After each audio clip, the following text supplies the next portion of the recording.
Monica here from Inside the Square. In this super quick tutorial, I'm going to show you how you can add a logo to the main navigation in your Squarespace 7.1 website.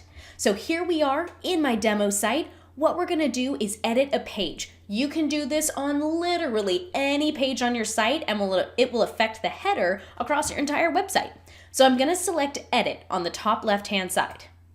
After I've done that, you'll notice as soon as my cursor hovers over where my site title is, this little button pops up that says Edit Site Header. I'm going to click on that and we'll get this brand new menu here. Let me drag that over for us. This is where we can actually add our site title and logo. So I'm going to click on that second option right there.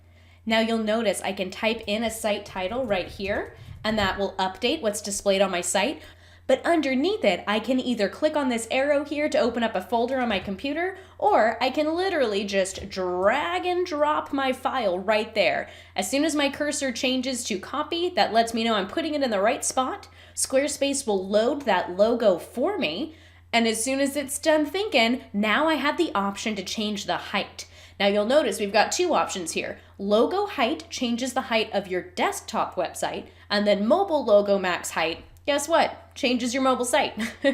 So let's see what that looks like. Right now it looks pretty good on desktop, but if I go ahead and make mobile way bigger, we'll be able to click out of this and then click on this little phone icon up here on the top right-hand side. That's our mobile preview.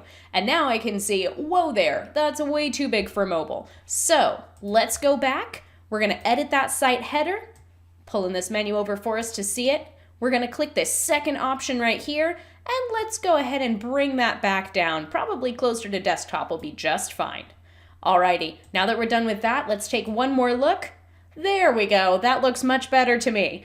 And as soon as you're finished with that, the most important thing to do is up here on the top left-hand side, select Save. And now that change will apply to every single page on your 7.1 website.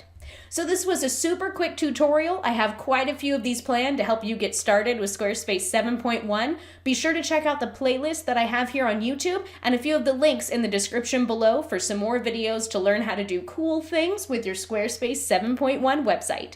Thank you so much for watching, and most importantly, have fun with your Squarespace site. Bye for now.